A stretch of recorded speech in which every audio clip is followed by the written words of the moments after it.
Whoa. Hello. Ooh, Antichrist. I love your posters. Thank you. That one's actually my roommate's. The Florida Project one is mine. Okay, Uh, okay. Ah, beautiful. Listen, I love Lars von Trier, so you wouldn't know it, but both fit in the Ghostlight universe. So well, I mean, I feel like you can tell a little bit of Lars von Trier from Rounding, which I think is oh, really underseen. thank Which you. ties me into the first question, which I do think there are some similarities between your three films, and your two, that you worked on together. But I think they're all very different in style, tone, and theme. How do you see your approach as filmmakers evolving? You? I mean, I think I've always appreciated the storytellers who don't preempt judgment on their characters and on the scenarios, sort of let them be, just let them be. And I think making space for actors is like one way to do that. um I think as each film has come to pass, there's been more room to do more with film language, more room to create more happy accidents on set, and to like let let let us and the actors find things. Um, yeah, I think that's a really good question that sort of could be a whole thing in itself. I think I I'm don't know. always interested in, first and foremost, like how weird it is to be human, and all the tricky things that we go through. So very much grounded in character and relationship. And I think the nice thing that I'm evolving towards is not feeling like everything has to be autobiographical. In the beginning for St. Francis, there was so much pulled from my actual life and my actual experience because I felt like that's the only thing I'm allowed to write about because I was too scared to write about anything else in case it didn't feel true. And I think now I'm able to still find ways in which I'm similar to the characters I write about, but it doesn't have to be directly pulled from my life, which is very freeing. Well, I think that that's a very good point, and I think something that's very special about Ghostlight is that it is an incredibly specific experience that it's talking about, but it also does that story in a way that feels relatable, and in many ways, I would even say universal in some ways. How did you kind of set out to achieve this balance, and why did you want to achieve this balance? Yeah, I mean, I think the more specific a story is, then the more universal it becomes. And so I was able to I just talked about how non-autobiographical it is, but there are things that are pulled from my real life, which is like my love of theater and my Right. experience in community theater, which I grew up doing.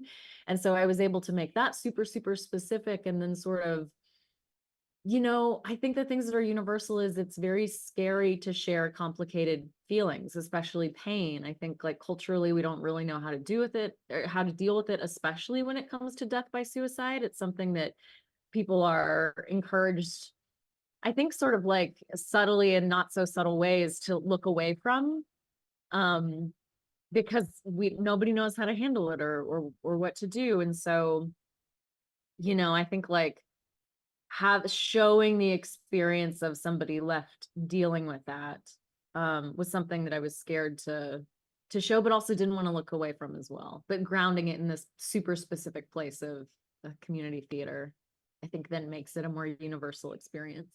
Yeah. Yeah, absolutely. And I think another balance that the film strikes wonderfully is humor and poignancy. Yeah. Obviously, Ghostlight is a very sad film at moments, but there are also a lot of genuine laugh out loud moments to be found. Why did you think it was important to take this approach?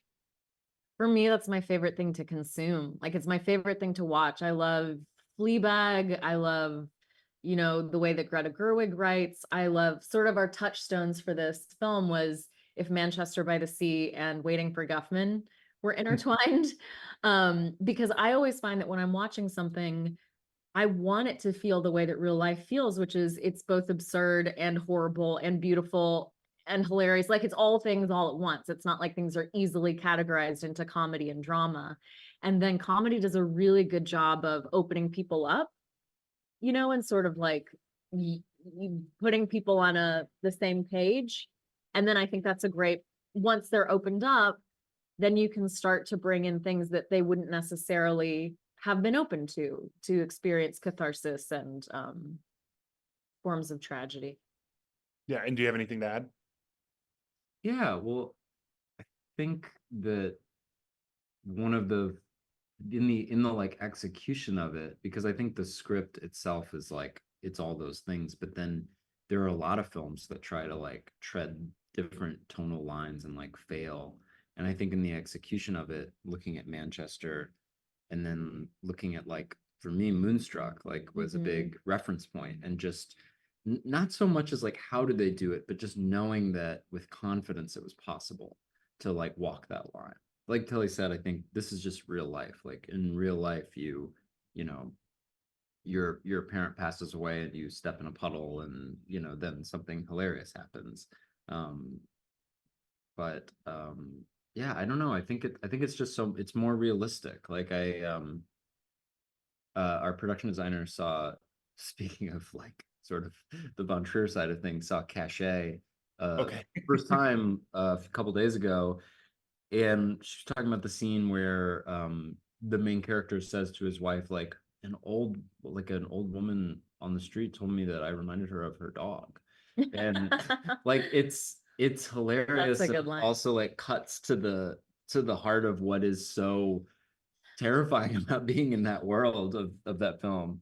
And I love that. I mean, that's just life. And I think sometimes you set out to make a film, and to not bring that stuff in is to ignore something actually. Um, Yeah. that's where Absolutely. that's where stuff feels less successful, I think. Yeah, for sure. And I think, something that I found very interesting in recent cinema is that there has been sort of this trend of using existing literature as a jumping off point for another story. Obviously, you guys do it with like Romeo and Juliet. Another good example I can think of in the past is Drive My Car, Yeah. which is like Chekhov's Vanya. Mhm. What do you find interesting about this narrative device? Like, how do you think it's interesting to use this to kind of draw the parallels to this other story you're telling? Kind of stealing from the best. It's like I firmly believe that a lot of art is like stealing and repurposing. And it's a way to get to reference something that is in the culture that if you reference it, a lot of people are going to know what you're talking about. There's a shorthand. But it's also, you get to borrow from people who did it the best ever. Like, as I was sort of piecing together bits of Romeo and Juliet to have in the film, like Lord Capulet's speech when he finds his daughter and he thinks she's dead. As I was reading it, I was like, this is some of the most beautiful, and I haven't always felt that way. I haven't always loved Shakespeare.